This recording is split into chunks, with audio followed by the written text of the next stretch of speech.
Welcome to Let Me Know How It Is, a pop culture podcast about animation, TV, movies, comics, and more. Marvel's first family is finally coming to the cinematic universe. After the long-awaited cast announcement, we are going to explore our thoughts on the cast, share what we expect from the movie, and speculate about what it might mean for the MCU. I'm Clifton. I'm Frank Melman. And I'm Zach Slater. So, we're getting another Fantastic Four movie next year. This will be the fifth or sixth Fantastic Four movie. Fifth, right? This will be the fifth Fantastic Four movie total. Counting Roger Corman. Right. And this will be fifth. Yeah. So we're getting our fifth Fantastic Four movie. Hopefully this one works out better. Right. Than the others. Mm-hmm. After many, many rumors, we finally got confirmation of the cast. Yes. That matches pretty much all the rumors. Yeah. Or many of the rumors we had gotten. I look back at our group text to see exactly when that cast had been, or like I think I shared it with all of you, like this is what it should be or might be or could be. Mm-hmm. And it was back in, as we're recording this, we're in February. Right. This was in November. That cast was leaked. Wow. Or speculation was out that it was going to be those four. Right. And then they took, before it actually came out, it took another, couple months basically. Yeah. So it took a while to confirm what people suspected. So I'll just read the cast, what we know so far of the project so far. Marvel's first family will be played by Pedro Pascal as Reed Richards, Vanessa Kirby as Sue Storm, Joseph Quinn as Johnny Storm, and Eben Moss-Backrack as Ben Grimm, the ever-loving blue-eyed thing. So what's your first reaction to the cast? Frank, you go. Sure, I was super excited. Okay. I gotta say, I was pleasantly surprised that the casting rumors that had been floating around for a while were indeed what we got. Mm-hmm. It's interesting to me that I think the main reaction was I myself was excited, and then I saw a lot of people like harumphing, right. about some of the casting. But I'm pleasantly surprised. I think that Pedro's solid. He's done a fair amount of genre work at this point. I think he'll be good. But overall, I mean, the only one I said in our group text when we were talking about it amongst ourselves was, or maybe it was just you and Isaac, where I was like, I just don't know Vanessa Kirby all that well. Right. Yeah. But the rest of them, I'm pretty familiar with them from Stranger Things and The Bear and Mando and The Last of Us. Yeah. I don't really have a deep dive on any of them, but I know all of them from at least one thing. Okay. Yeah. And you guys can all guess what those one things are. It's right, like it's Mandalorian. Right. It's for Vanessa Kirby, it's Mission Impossible Fallout. I still haven't seen 7. Okay. It's Stranger Things season 4, and it's not The Bear, it's Andor. Right. Yeah. Which I still have not seen Andor, but I've heard good things about him and the character that he plays in it. So I haven't done a deep dive on all of them, but there's no notes, no red flags for me. Right. Well, that's how I felt too. I was I was surprised that I know a lot of people were hoping for what's his name from Multiverse of Madness, who plays Reed? John Krasinski. Yeah, people were hoping for John. Yeah, Jim from The Office. Yes. People were hoping for John Krasinski to be Reed, and I'm like, I guess, but if we're playing the game of, again, we don't, we can get more into the plot speculation in a bit, but not knowing where they're, how they're going to be incorporated, and the fact that we're in the midst of multiversal stuff anyway. I mean, the idea that we've already seen that variants don't necessarily have to look, variants in the Marvel Universe of characters, like, for example, with No Way Home, you don't have to have characters look exactly like the same actor, right? Right. So there's no, there was no hard and fast rule that it has to be. So I understand why people were like, oh, but Krasinski was great. I'm like, we saw very little of Krasinski, right. really. Yeah. And part of being okay with them as a group is to see them interact as a group. Mm-hmm. And that's a big part of it, especially with that, that tight knit of a team, and the fact that they're family, and it's just one of those things where it'll be interesting to see that part of it. I mean, I imagine when they do like the making of, I mean, I know this is a long time down the road, but just to see what that initial 4 of them in the room together looks like. Right. Like, well, like what sold them on the Right. chemistry, the ensemble chemistry. Right. That's the thing that I was like, well, that's got to be, it had to be something where it all clicked.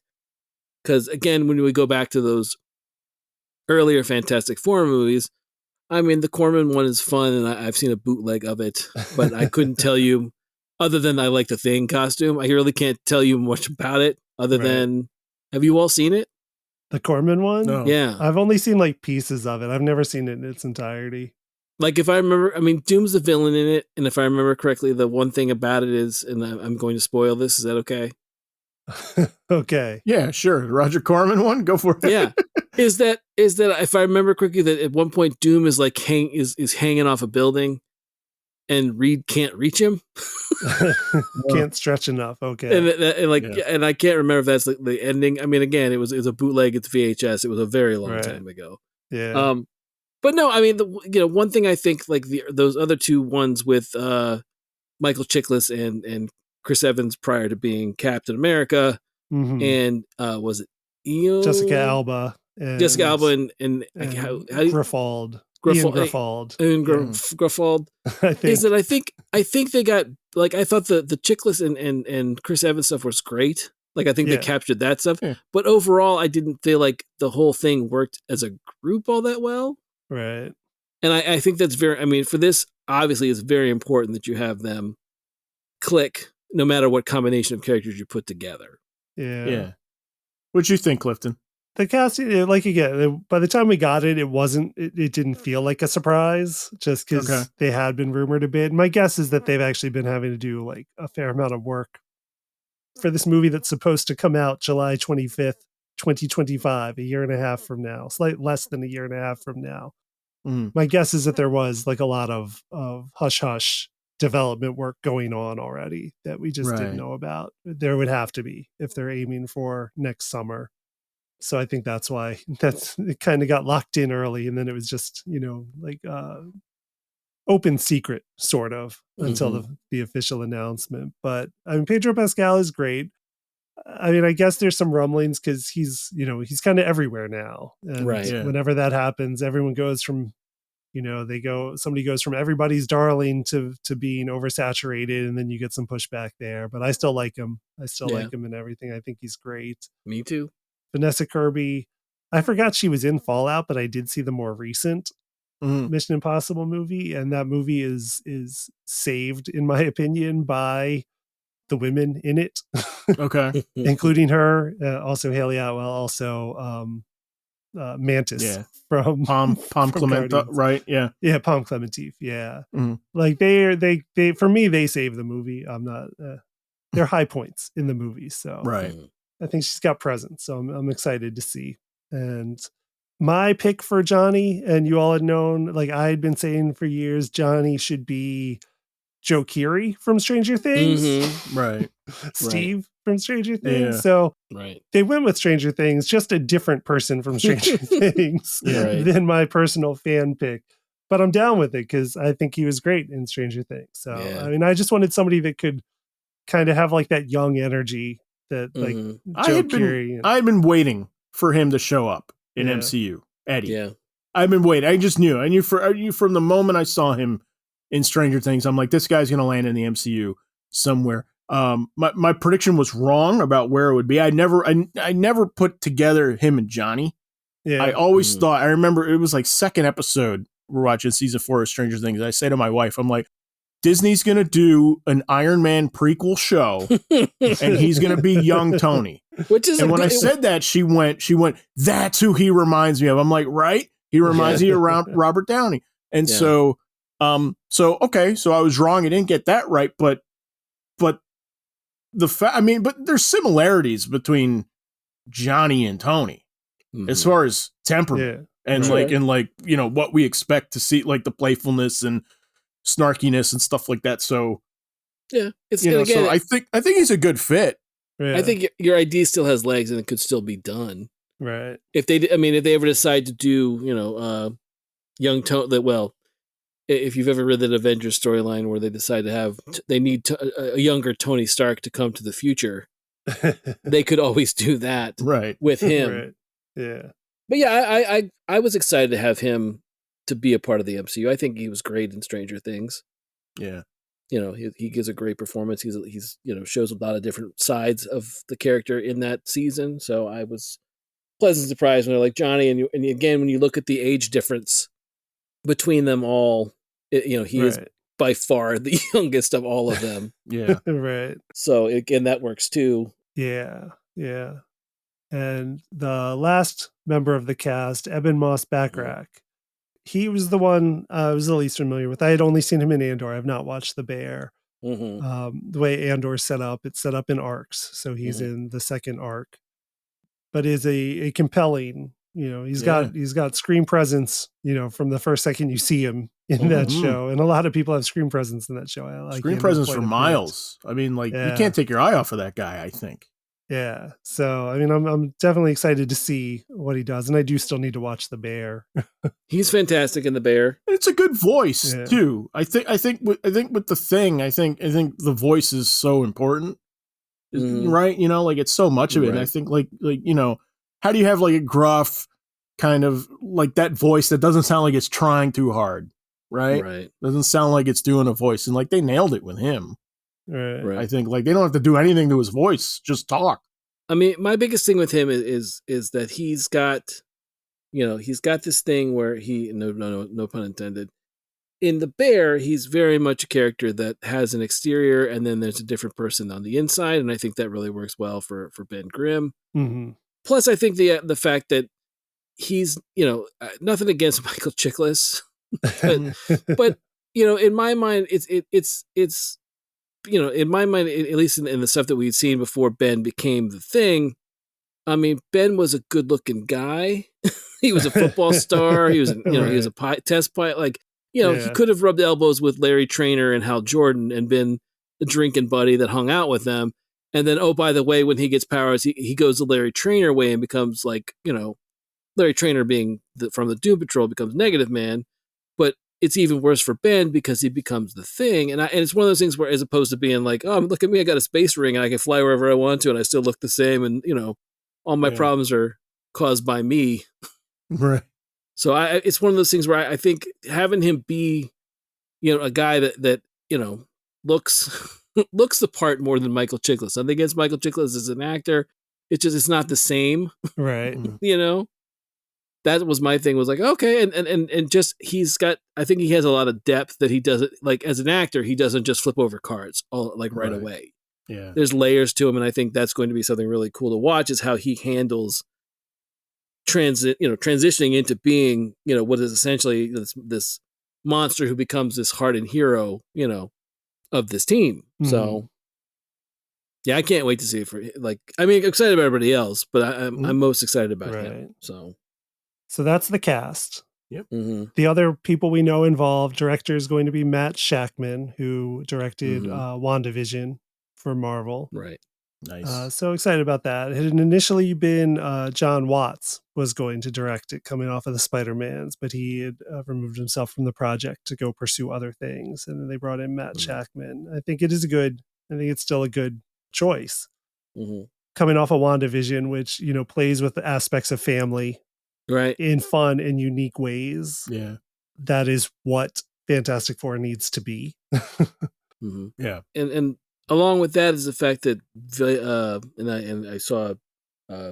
I saw that someone else had mentioned about the fact that when they're talking about WandaVision was the idea that it plays with time constraints as well. The idea of, different eras. Mm-hmm. And when we looked at, when we get the teaser, right. the little, that the teaser that we got was kind of a Valentine's Day card with the four of them.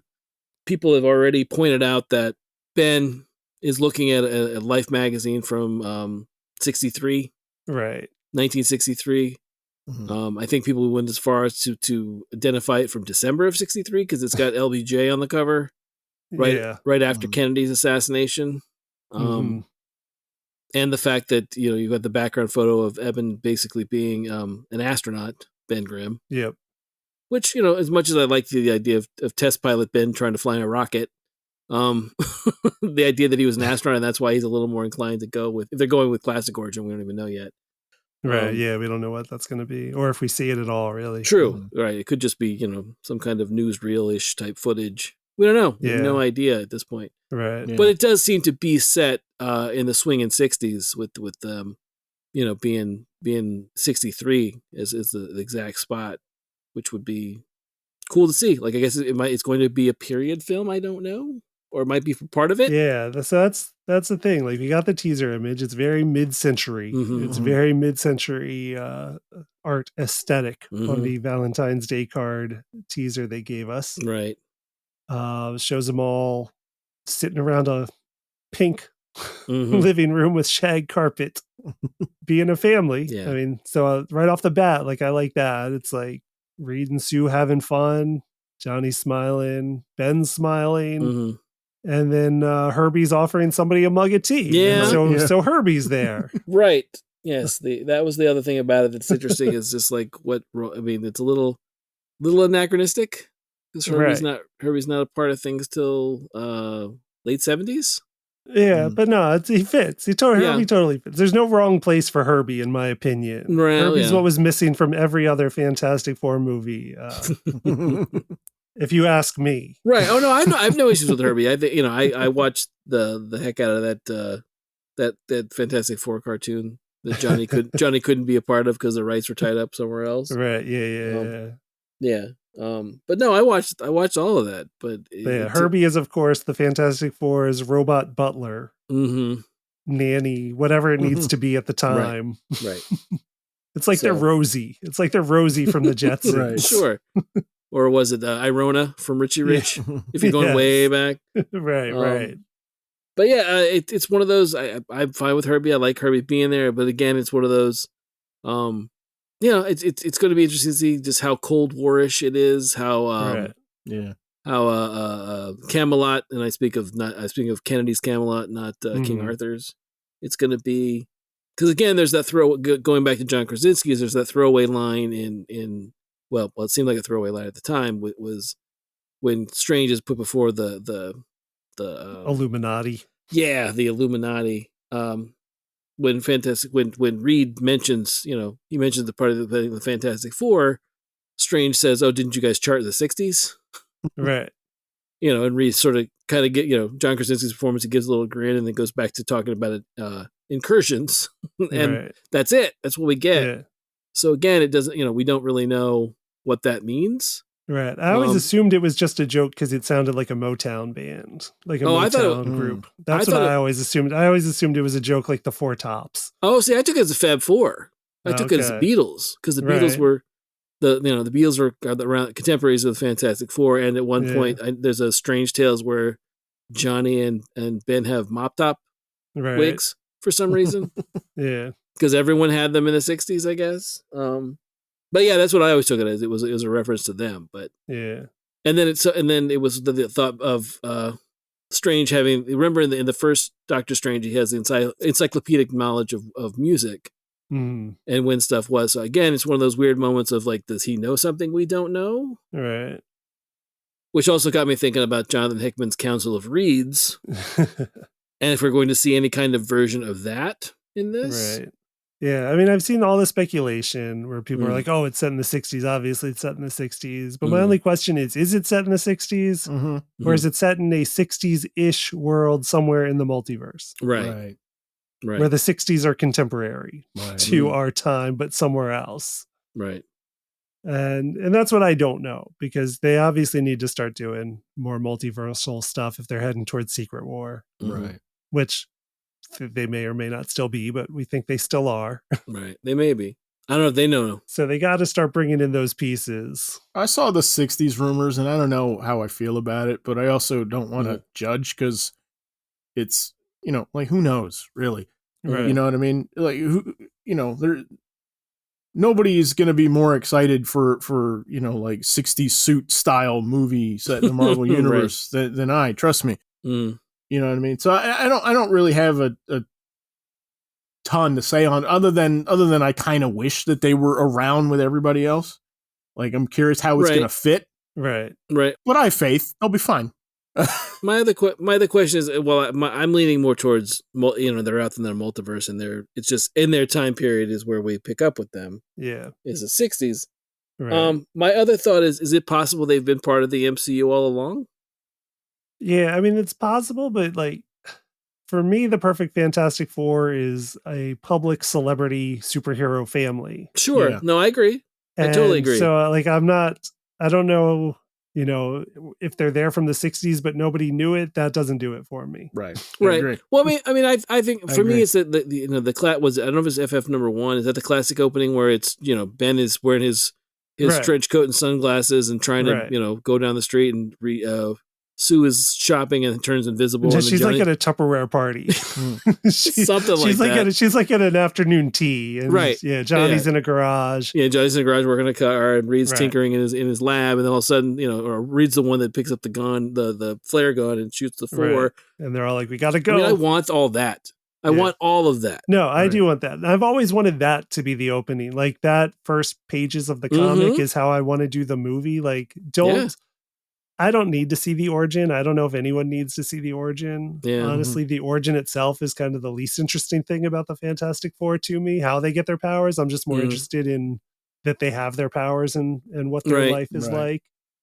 And like, that's what I always liked about that issue before it goes back to show you the origin and how they get their powers. It starts with just them living their lives, and they're already got their powers. They're already, the Fantastic Four. Yeah, I don't mind. To me, you could adapt FF1 and then build off that, because I definitely want. I mean, I don't know if I've talked about it in the podcast. I've talked about it, I think, with us, just having separate conversations. But I think it's important. Much the same way that I think that not having Diana like do the trick her mother into basically letting her be Wonder Woman. I think it's important to Reed's character that they steal this rocket.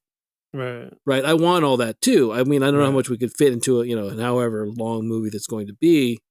But I always thought that whole thing of like, no, I need to prove that I'm right. I need to do this, and just the cost of what it costs everybody else, and including Ben. Yeah. That whole thing. I'm of two minds, because I don't really know, how to do it and make it fit, and then also get into your story, without feeling it as junked up as some of the other versions of Fantastic Four have been. Right.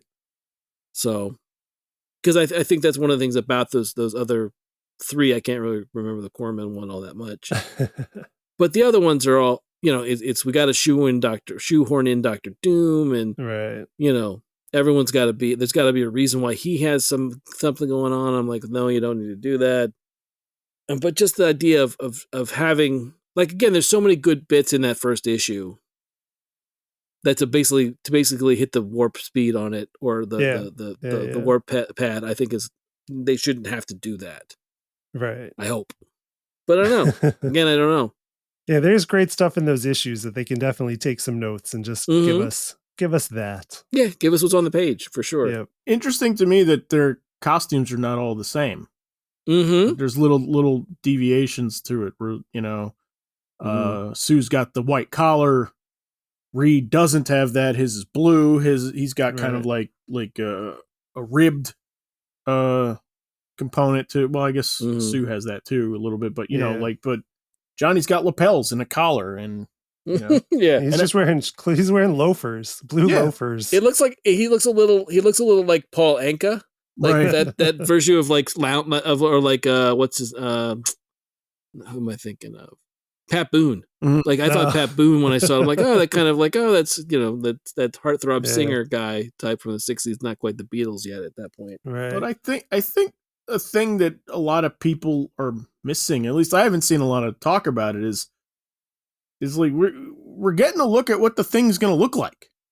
Right. Yeah. I mean, like, no, I got that. I mean, like, you look at the faces of the actors in this drawing. I mean, it's pretty dead on. And so, like, my guess is, like, that's what he's going to look like.